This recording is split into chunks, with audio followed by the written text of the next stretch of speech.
வணக்கம். இன்னைக்கு practice problem 4.3 பார்க்க போறோம். இது வந்து சூப்பர் பொசிஷன் தியரம் பேஸ் பண்ணி V நாட்ங்கிற தி 2 ஓம்ஸ்க்கு அக்ராஸ் உள்ள வோல்டேஜ் வந்து நம்ம கண்டுபிடிக்கணும். இது வோல்டேஜ் ட்ராப். ஓகேவா? சூப்பர் பொசிஷன் தியரம் அப்படின்னு சொன்னோம்னா நமக்கு கண்டிப்பா 2 சோர்ஸோ அதுக்கு மேற்பட்ட சோர்ஸஸோ இருக்கும். 2 ஆர் 3 ஆர் 4 சோர்ஸஸ் அந்த மாதிரி இருக்கும். அப்போ ஒவ்வொரு சோர்ஸஸும் இண்டிவிஜுவலா ஆக்ட் பண்ணும்போது நமக்கு ஒரு ரிசல்ட் இருக்கும் இல்லையா? அந்த ரிசல்ட் எல்லாம் நம்ம ஆட் பண்ணோம்னா நமக்கு ஆக்சுவல் ஆன்சர் கிடைக்கும். ஓகே. ஸோ இப்போ இந்த ப்ராப்ளத்துல எப்படி இருக்குது அப்படின்னு சொன்னோம்னா 2 சோர்ஸ் இருக்குது அப்படின்னா இது வந்து source number 1 5 amps current source. Source number 2 வந்து 12 வோல்ட்ஸ் வோல்டேஜ் சோர்ஸ். ஸோ இந்த சோர்ஸ் நம்பர் 1னாலையும் நமக்கு ஒரு voltage drop across this 2 ohm resistance கிடைக்கும். அது V01 ன்னு நம்ம வச்சுக்கலாம். சோர்ஸ் 2 ஆலையும் நமக்கு வந்து ஒரு voltage drop across this 2 ohm resistance கிடைக்கும். அது V02. எப்போ அப்படின்னா தனித்தனியா அது இண்டிவிஜுவலா ஆக்ட் பண்ணும்போது ரெண்டும் சேர்ந்து ஆக்ட் பண்ணும்போது நமக்கு என்ன கிடைக்கும் அப்படின்னா ஸோ இண்டிவிஜுவலா S1 சோர்ஸ் ஆக்ட் ஆகுது, அதுக்கப்புறம் S2 சோர்ஸ் ஆக்ட் ஆகுது அப்படின்னா V01 V02 ரெண்டு வோல்டேஜஸ் வந்து 2 ஓம்ஸ்க்கு ரெசிஸ்டன்ஸ்க்கு அக்ராஸ்ல நமக்கு கிடைக்கும். அப்போ இந்த ரெண்டுமே அட் அ டைம் நமக்கு இருக்குது ஆக்சுவலா. அதனால நம்ம சூப்பர் பொசிஷன் தியரம் இந்த இதுல அப்ளை பண்றோம் அப்படின்னா என்ன மீனிங்? இந்த ரெண்டும் சேர்ந்து ஆக்ட் பண்றது அப்படிங்கப்போ V01 பிளஸ் V02 சேர்ந்து நமக்கு கிடைக்கும். அதுதான் நம்ம வந்து V0 அப்படின்னு நம்ம கால்குலேட் பண்ண போறோம். சரியா? இதுதான் super position theorem. So first இந்த சர்க்யூட் இருக்கு. இந்த சர்க்யூட்ல ஸ்டெப் 1 படி சோர்ஸ் 1 மட்டும் ஆக்ட் பண்ற மாதிரி நம்ம பண்ண போறோம். அப்போ சர்க்யூட்ல மாடிஃபை பண்ணணும். ஸோ இது ஆக்சுவல் சர்க்யூட். ஆக்சுவல் சர்க்யூட்ல S1 மட்டும் இன்க்ளூட் பண்ணிட்டு S2 வந்து ரிமூவ் பண்ணணும். ஸோ சோர்ஸ் 2 ரிமூவ் பண்றதுனா என்ன அப்படின்னா வோல்டேஜ் சோர்ஸா இருந்துச்சுன்னா ஷார்ட் சர்க்யூட் பண்ணணும். கரண்ட் சோர்ஸ் இருந்தது அப்படின்னு சொன்னோம்னா ஓப்பன் சர்க்யூட் பண்ணணும். ஸோ இங்க நமக்கு வந்து செகண்ட் சோர்ஸை வந்து நம்ம ஷார்ட் சர்க்யூட் பண்ண போறோம். ஸோ இதை ஷார்ட் சர்க்யூட் பண்ண அப்புறம் நமக்கு வந்து எந்த மாதிரி சர்க்யூட் கிடைக்கும்? ஸோ இந்த மாதிரி சர்க்யூட் கிடைச்சிச்சு. ஸோ வோல்டேஜ் சோர்ஸை ஷார்ட் சர்க்யூட் பண்ணுறதுனால நமக்கு இந்த மாதிரி மாடிஃபைட் சர்க்யூட் கிடைக்கும். இப்போ இந்த மாடிஃபைட் சர்க்யூட்ல 5 ஆம்ப்ஸ்ங்கிற S1 சோர்ஸ் இருக்குது. இந்த S1 சோர்ஸ் ஆக்ட் பண்றதுனால V01 என்ன வேல்யூ கிடைக்கும் அப்படிங்கிறத நம்ம டிட்டர்மின் பண்ணணும். ஸோ இந்த கரண்ட் சோர்ஸ் வந்து நம்ம நோடல் அனாலிசிஸ் மெத்தட் படி பார்த்தோம் அப்படின்னு சொன்னோம்னா இந்த பாயிண்ட்டை வந்து நோட் ஏ அப்படின்னு நம்ம வச்சுக்கலாம்.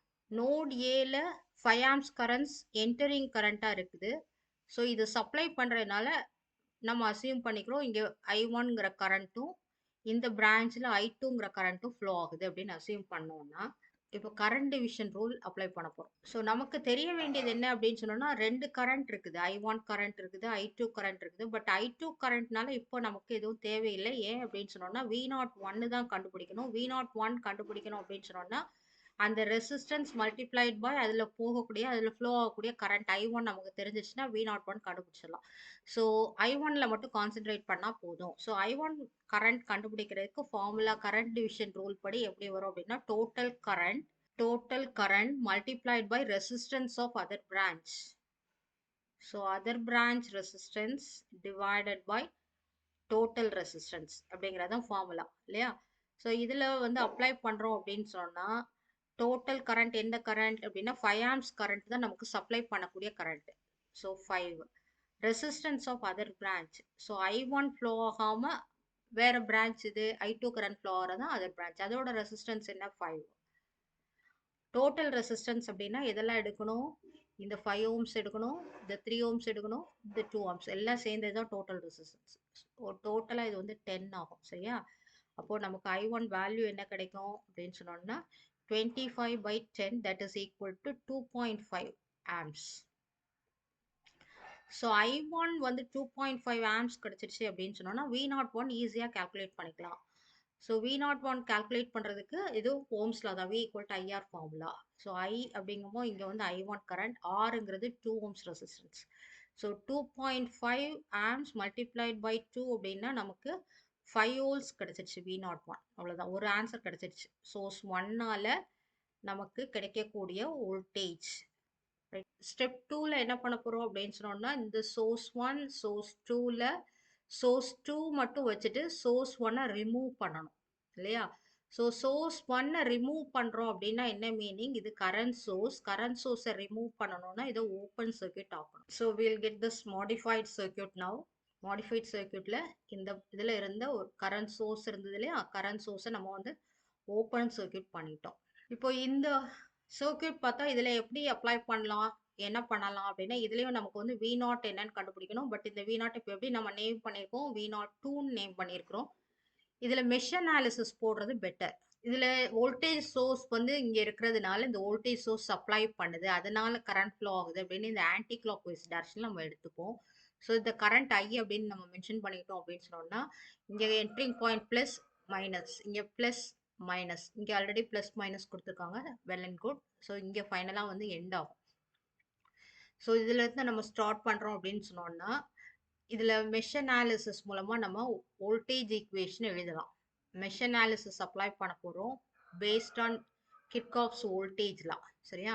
ஸோ இதில் ஆரம்பித்தோம் அப்படின்னு சொன்னோம்னா +5i, அப்புறம் +3i, +2i, அப்புறம் லாஸ்ட்டாக இந்த பாத் வழியாக வரும்போது இதில் நம்ம என்டரிங் பாயிண்டில் -12. Okay, that is equal to 0. So நமக்கு என்ன கிடைக்குது? 10i -12, that is equal to 0. 10i is equal to 12. So I is equal to 12 by 10, that is equal to 1.2 amps. So Iங்கிற current இது வழியா flow ஆகும்போது என்ன voltage drop இருக்கும் அப்படின்னா அது V02 நம்ம எடுத்துக்கிறோம். Because இது second source ஆல வரக்கூடிய voltage drop இல்லையா? So that V02 is equal to that current I multiplied by that resistance 2. So இது வந்து நமக்கு என்ன கிடைச்சது? 1.2 மல்டிப்ளைட் பை 2. ஸோ V02 வந்து என்ன answer? V02 is equal to 2.4 volts. Already நமக்கு வந்து V01 ஃபர்ஸ்டே கண்டுபிடிச்சிட்டோம், அது 5 volts கண்டுபிடிச்சிருக்கோம். ஸோ சூப்பர் பொசிஷன் தியரம் படி V0ங்கிறது the voltage drops due to individual sources. அப்படிதானே? This is due to S1 and this is due to S2. So இப்போ 5 volts plus 2.4 volts. So answer என்ன அப்படின்னா 7.4 volts. The answer. Okay, thank you.